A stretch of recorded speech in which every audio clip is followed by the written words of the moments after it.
The more you explain, the less they respect you. Most people think respect is earned by being open, patient, detailed, and endlessly willing to clarify yourself.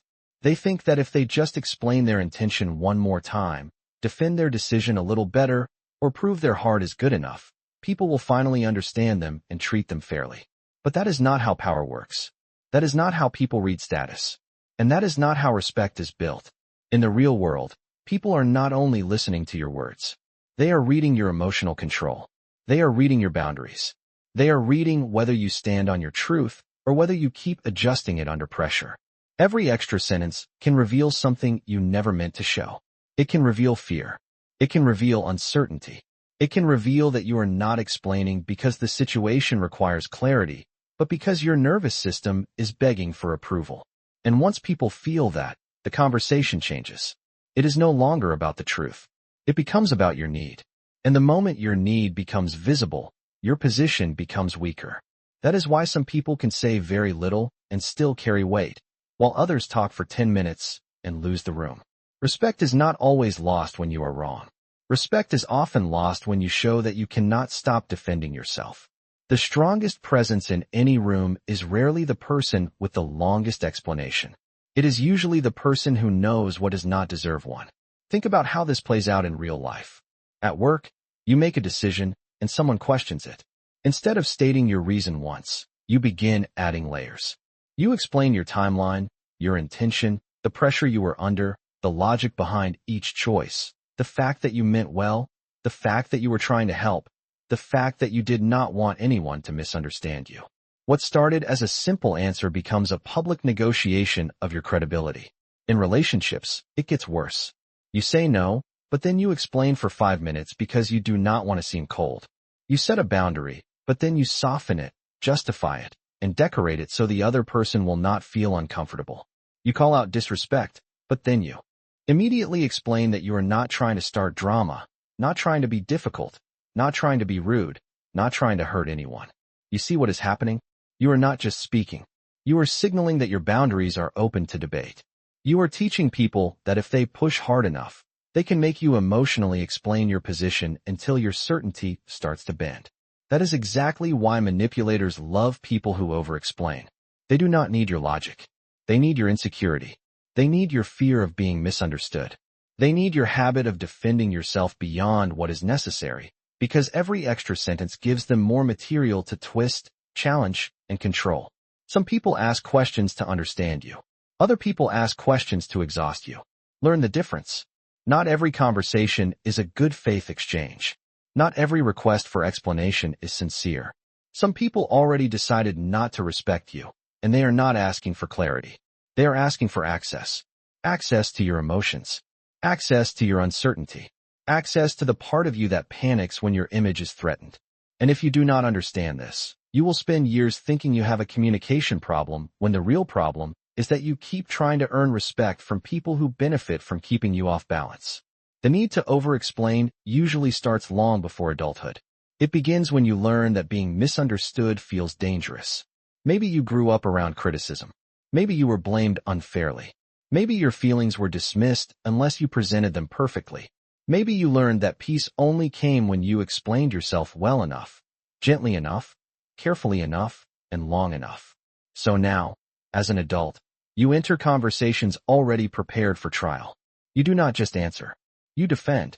You predict objections before they happen. You fill every silence because silence feels like risk. You think more words create safety. But in many situations, more words create exposure. Because the more you explain, the more you reveal that you are trying to manage someone else's perception of you in real time. And people can feel that. They may not say it out loud, but they feel it. They feel that your center is moving. They feel that your calm depends on their reaction. They feel that you are not fully rooted in your own position. This is why over-explaining quietly destroys self-respect. It does not just affect how others see you. It affects how you see yourself. Every time you explain beyond clarity, you send yourself a message. My truth is not enough on its own. My no is not enough on its own. My decision is not enough on its own. I must package it better, soften it more, and present it in a way that earns permission. That internal message becomes a habit, then a pattern, then an identity. And before long, You are living like a person who needs a case file for every boundary, every preference, every standard, every refusal. That is exhausting. It drains your presence. It trains you to believe that confidence must always be accompanied by explanation. But real self-respect is quieter than that. Real self-respect says, I can be clear without performing. I can be kind without overexposing myself. I can be firm without writing an essay. I can disappoint you without betraying myself. Here is the truth nobody likes to hear. People who genuinely respect you do not need endless explanation. Healthy people can handle a concise answer. Mature people can accept a boundary without demanding your emotional autobiography. People with integrity may disagree with you, but they do not require you to collapse into a courtroom speech every time you choose yourself. In fact, the more solid a person is, the less they are impressed by over-explaining, because they recognize it for what it often is: anxiety dressed up as clarity, fear disguised as reason, a lack of emotional control hidden inside too many words. And once you understand that, your entire strategy changes. You stop trying to sound more understandable. You start becoming more grounded. You stop trying to win every interpretation. You start protecting your energy. You stop answering every challenge as if it deserves equal access to you. You start reading intent. This is where silent power begins. Silent power is not about becoming cold, robotic, or arrogant. It is about refusing to leak your strength through unnecessary explanation. It is the discipline of saying what is true, saying enough, and stopping there. It is the ability to stay emotionally still when someone wants movement from you. It is the refusal to chase people with more words when they have already shown you they are committed to misunderstanding you. Silent power is not weak. It is threatening to people who rely on emotional chaos to control others. Because if they cannot bait you into over-explaining, they lose one of their easiest ways to pull you out of your center. They cannot make you scramble. They cannot make you over-reveal. They cannot make you prove your humanity just to keep the peace. That is why the strongest people often sound simple. Their language is clean because their mind is clean. Their boundaries are short because their standards are settled.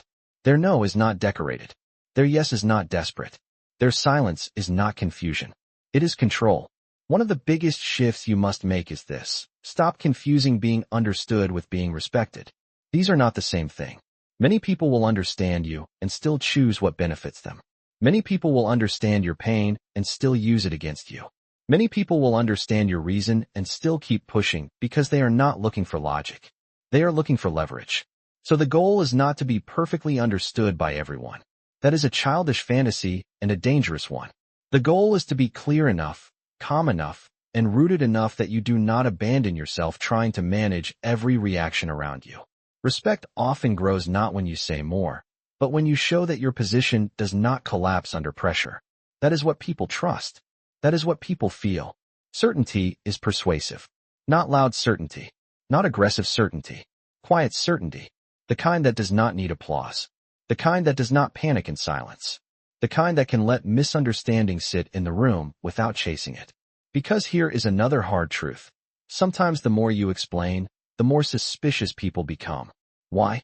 Because excessive defense can look like hidden guilt, even when you are innocent. A short answer feels settled. A long, nervous answer feels unstable. A concise boundary feels real. A boundary followed by 10 apologies feels negotiable. This is why your delivery matters more than your paragraphs. People do not only remember what you said, they remember the energy around it. They remember whether you sounded centered or scattered. They remember whether you stood in your words or ran after them. If you want more respect, do not just improve your communication. Improve your nervous system. Improve your emotional control.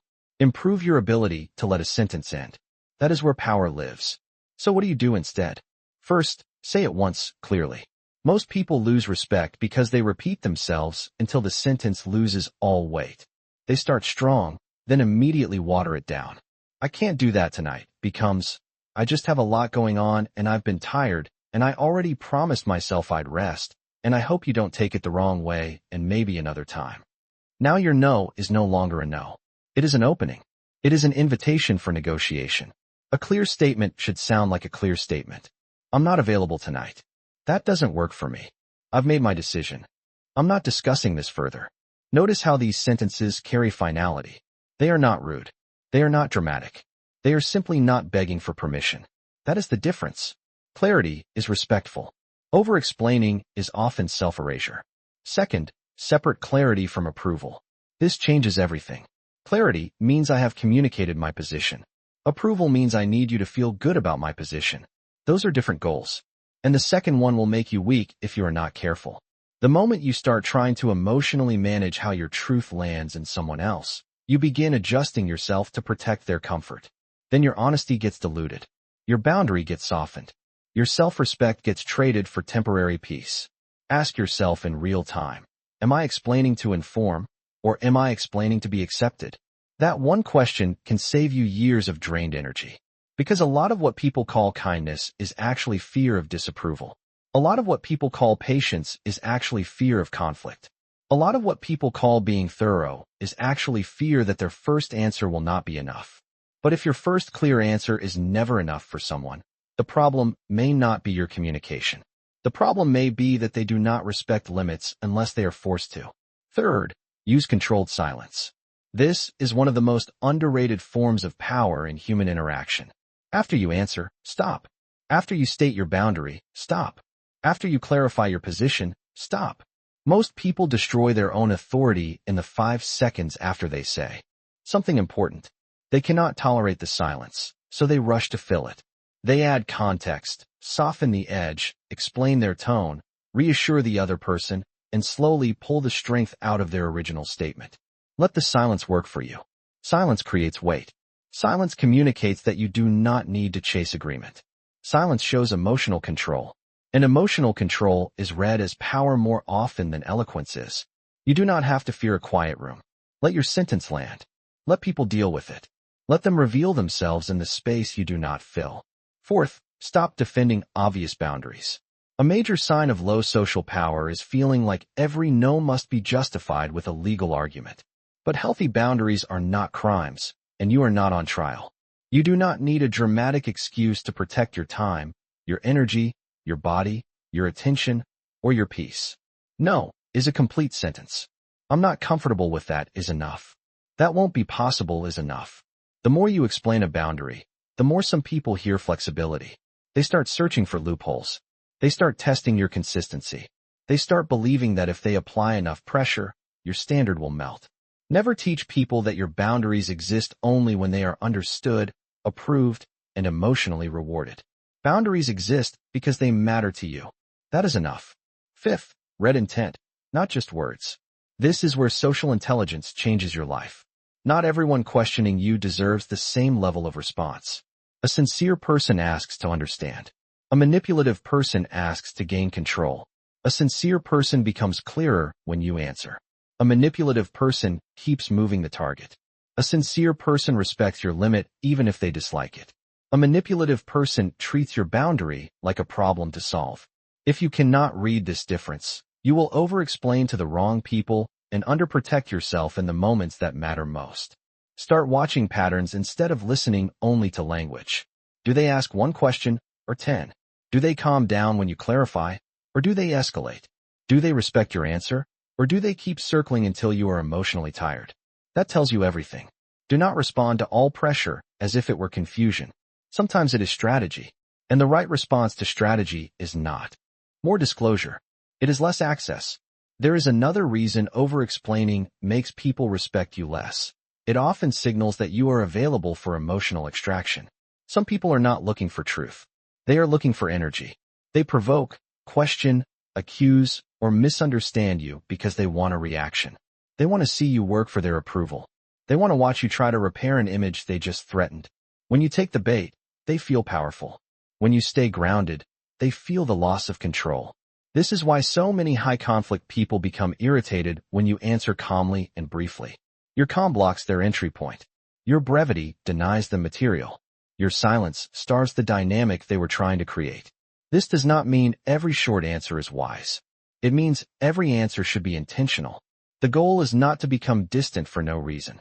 The goal is to stop leaking yourself into places that have not earned depth. Keep this principle close. Not everything deserves an explanation, and not everyone deserves access to your inner process. Those are two different kinds of boundaries, and both matter. Some situations need practical clarity. Fine. Give it. But do not turn clarity into confession. Do not turn communication into self-defense as a lifestyle. Do not hand over your center every time someone frowns at your decision. Your life will change when you realize that misunderstanding is not always an emergency.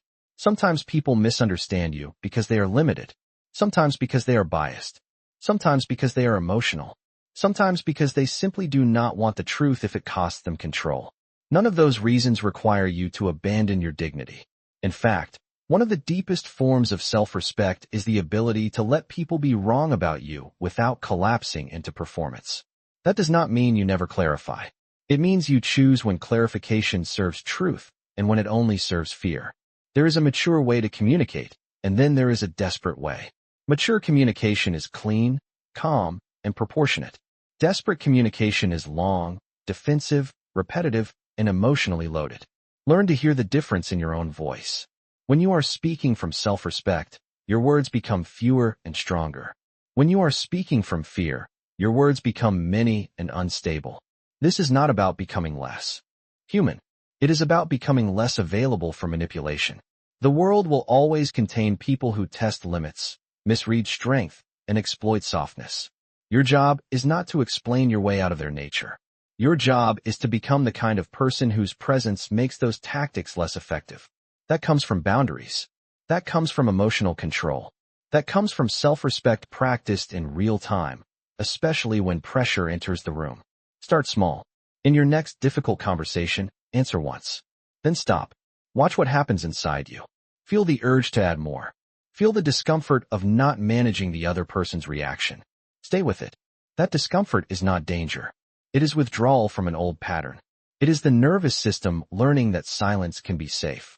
It is the beginning of a new kind of strength.